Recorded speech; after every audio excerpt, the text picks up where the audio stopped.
Rating match proud. Before we go anywhere in this video, I want you guys to leave a comment right now stating your opinion on the game mode that has replaced PvP. It's still PvP, just a new game mode, which I will explain in this video, but if you've already played it, leave your opinion. But as a task, I want you guys to leave a second comment once you've watched this whole video, seeing if your opinion has changed given everything I have to say. You've clicked this video, so you want to know what I have to say about it, and I'm going to really break it down and look at it from all angles and then give my conclusion at the end. Is the new game mode good? Is it bad? Is it a good change? Would it have been good if it was separate? There's a lot of questions going around, a lot of opinions going around, and I'm going to give you my take on it, and I actually think my take is the correct take. Everybody can have their opinion, of course, but somebody's got to be right. Not really, but I'm going to say I'm right. That also doesn't mean I'm not open to any other opinions, but I'm going to try my best, and I'm assuming that I'd be able to consider every single option available when addressing this game mode. So before we go anywhere further into this video, the first thing you need to know, what is Rating Match Proud? So Rating Match Proud is the new game mode that's replaced ranked PvP. It's still ranked PvP, but instead of your regular PvP where you have one game and you can pick whoever you want on your party, there's a best of 3. If you don't know what a best of 3 is, it's essentially first to win 2 games, meaning that in a best of 3, you only need 2 to win the series. Now, normally in ranked PvP, you make your party of 6. It doesn't even need to be a party of 6, but you can bring whoever you want. You can bring 1 unit, you can bring 2 units, you can bring 3 units, and out of all of the 6, you can bring any 3 that you want to bring. In this mode, that's the same too, but the only thing that's changed is, because there's a series, so a best of 3, in the second round, you have to bring the opposite 3 that you did not bring. So usually you'd make a team, and the first 3 you bring are your main core, right? Because your bench would probably be Zenkai buffers, HP buffers, whatever you like to use. You wouldn't consider the other 3 because you have a main 3 that you're running. For example, if you're running sagas from the movies, you might run Paikon, Beast Gohan, and Pan. Then you put the Zenkai buffs for Paikon, and you put the Zenkai buffs for Beast Gohan and Pan because they're both hybrid Saiyans. You know how that works. So you're forced, because there's 100% going to be 2 rounds unless somebody disconnects or leaves, you are forced to use a second set of 3 in the second round, whether you win or lose the first round. Round 1 and round 2 are 120 timer counts each, which is a lot shorter than usual. The usual amount of time for each PvP match would be 180 timer counts, but if the series goes to game 3, so in the scenario that you don't win both or lose both, so each competitor has 1 win, then the third game would be a battle of pride. It even pops up with a cool little gimmick, really well animated, and there's an extra OST as well, super dope. That last round would be 180 timer counts, but the only catch to it is you have to bring 1 unit from each round. Let's say you brought Ultra Vegito Blue in game 1, but in game 2 you brought Ultra Gogeta Blue. They both didn't compete in the same round, so you have to bring 1 from each. Those 2 will be able to compete together in round 3. And then your third could be either or. So you can pick someone from round 1 to fill in, or you can pick someone from round 2 to fill in. You're able to get a lot more RP. Even if you lose 1 round, the fact that you won a round is still valuable enough to grant you RP. So as long as you're not getting too old, you'd be able to gain RP no matter what. It could actually be beneficial simply because there's a lot less timer counts, and a lot of teams are weaker or stronger, depending on how you want to look at it, when you're playing this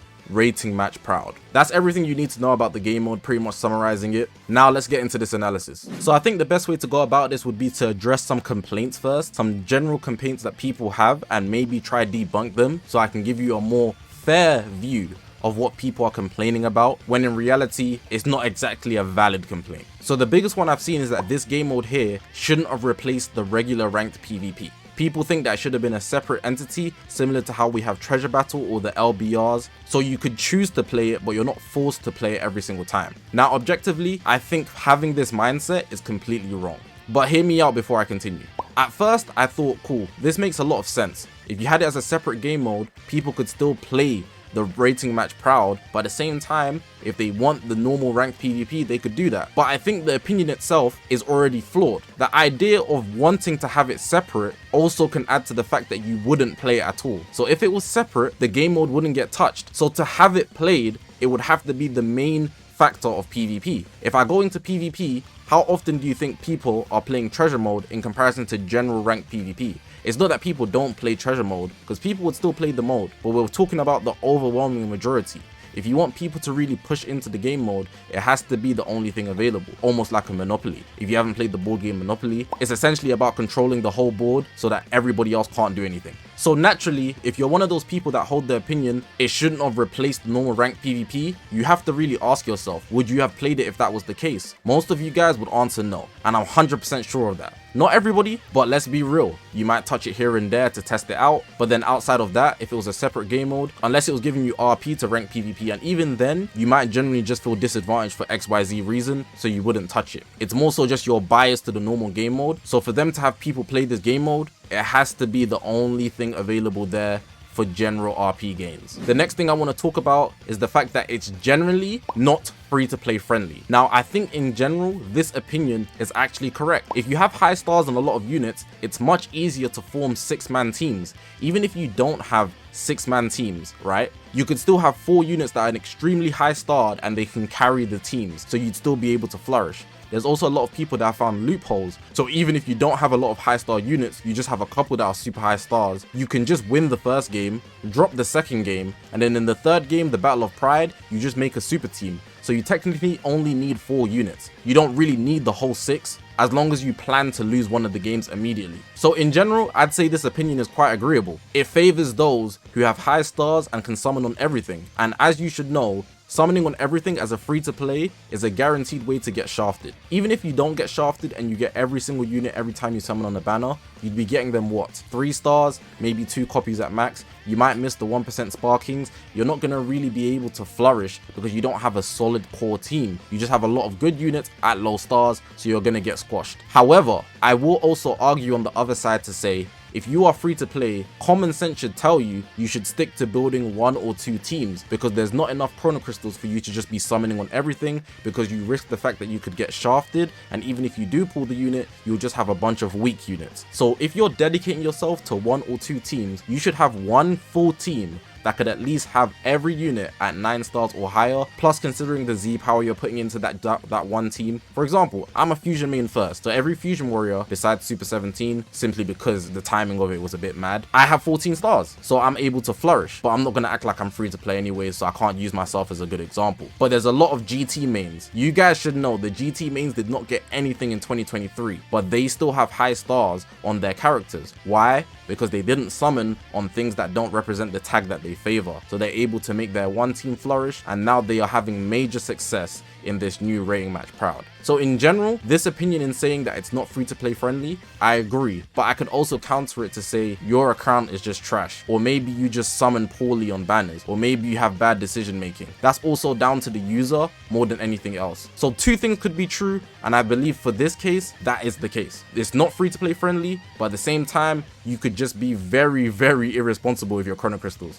Another point that I've heard made is that the general structure of the game mode is just bad. Forcing you to bring units that you don't want to bring is just bad overall. When you have a 6-man party, you might only want to use certain units, so having 2 rounds where you have to bring a whole different team each time essentially takes away your freedom. Now with this take as well, I think it's also one of those things where 2 things can be true at once. I do agree with the fact that they shouldn't really take away your freedom. However, if we look at other fighting games, if their base structure is of something, it's not really an issue at the same time. When you play a game like Fighters, you might be able to bring 3 units. If you play a game like Naruto Storm 4, you'll be able to bring 3 units, but it's also a separate game mode where you can only bring 1 unit. So really and truly, it depends on the game mode itself. And I think the basis of this game mode is the fact that you have to have at least 6 units that can all fight in PvP. That isn't really an issue in itself, it's more so the fact you just don't like it. And that could be down to a number of things. But I think the basis of the game mode, there's no real issue with it. But if you don't like it, I completely understand that.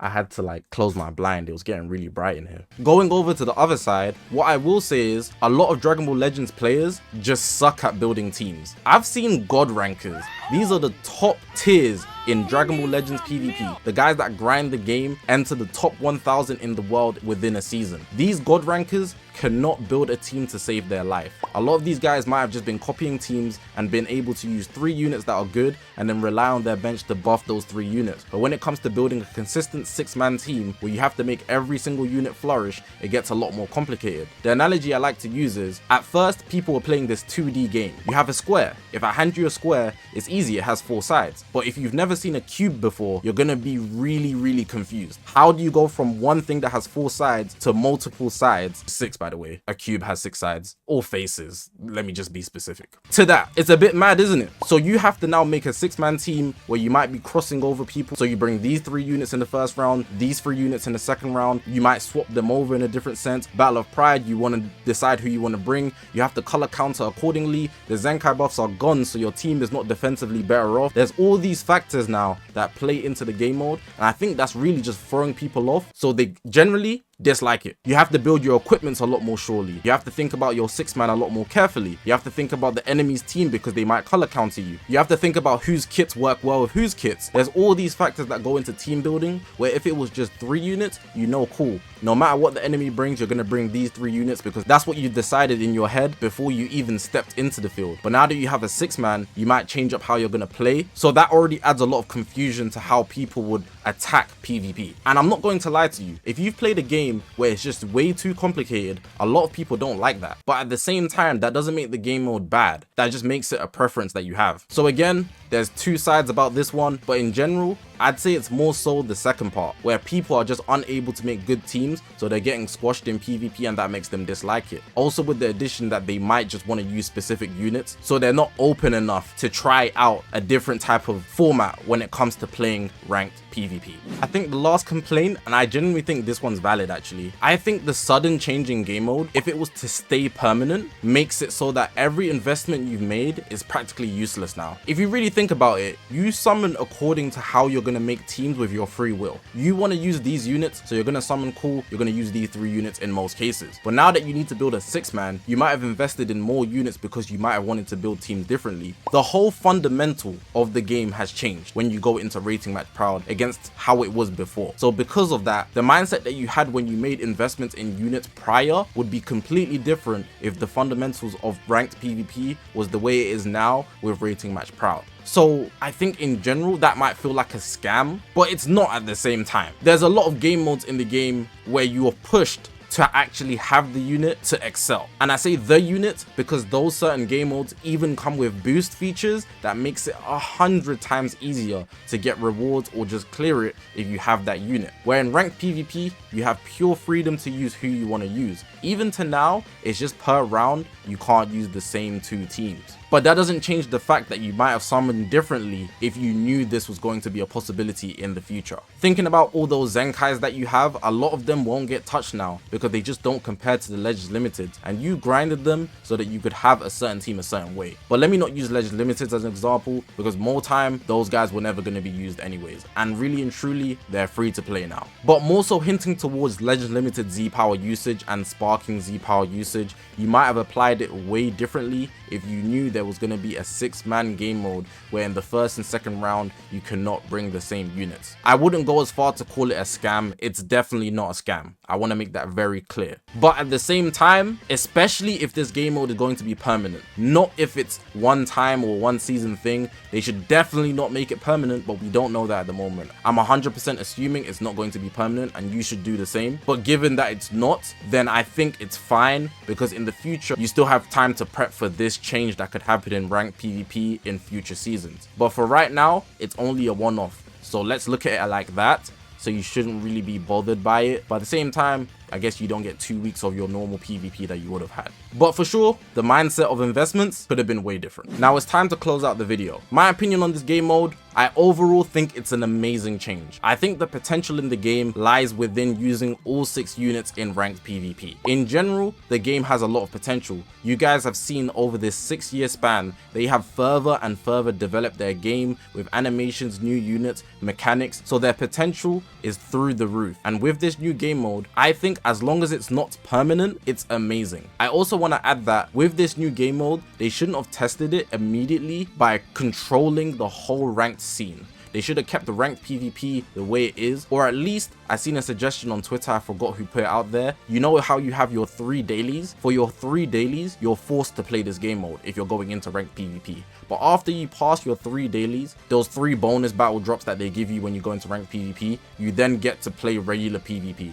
And I think that would be cool. If not that, for at least the test season, this preseason, they make it a separate entity so they can just see how people like it or if people are actually going to play it. But then, after a while, they can then interchange it with different seasons. So this 2-week span, we have a regular ranked PvP season. This 2-week span, we have the 6-man, where we have this raiding match Proud. I think doing that would make this game mode surely flourish, because there's a lot of people that do like this game mode in the same way there's a lot of people that don't like this game mode. I'll also add, ignoring the fact that it's not very free to play friendly, I like the idea of investing into one team. I play Dragon Ball Legends because I like building my account. I think a lot of people get a kick out of building up something that they've worked for and then being able to excel because of their efforts. In general, putting in hard work and getting rewarding for it, people get dopamine kick out of that. I definitely do. So when I'm able to go into ranked PvP with the team I built, the equipments I've grinded, and the units I got lucky summoning on, I feel good. Of course, pay to wins get easier because they're gonna have the units, but you still need to grind your equipment and understand how team building works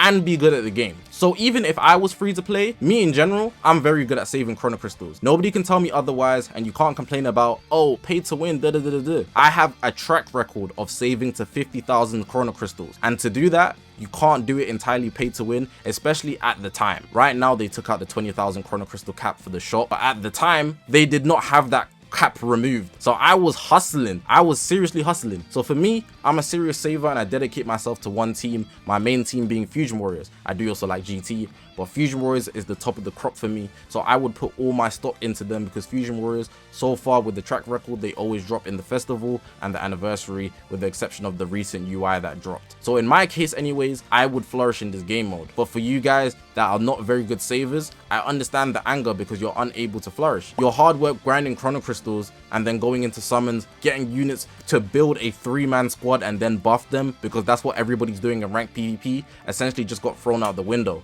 On top of the fact that you might necessarily just summon for who you think is cool and not a certain team. It kind of forces you in that one direction of thinking for your account in the future and not just the units that you like. But then at that point, you should really understand that ranked is competitive, so you might just want to head into PvE or something. Or you can just play with your friends. So yeah, overall, I think it's a good game mode. I'm enjoying it a lot. I like the fact that it also makes me think. And yes, it makes you think. Like I addressed earlier, you might be very intelligent and be able to build a good team, but a lot of the player base very much struggles building good teams, especially with the addition of Legend Limited Z abilities in general, Ultra abilities. It's a lot to weigh in on your head if you're new to the game. So in my opinion, if you think it doesn't make you think, you should try to be more understanding to those people that might be newer to the game or don't have a full depth understanding of all the layers of the game. What I find so funny as well, if you look at Dokkan Battle, the other Dragon Ball mobile game, they literally do this on a normal basis, building 6-man squads so that they can flourish in those PvE game modes. They're doing this normally,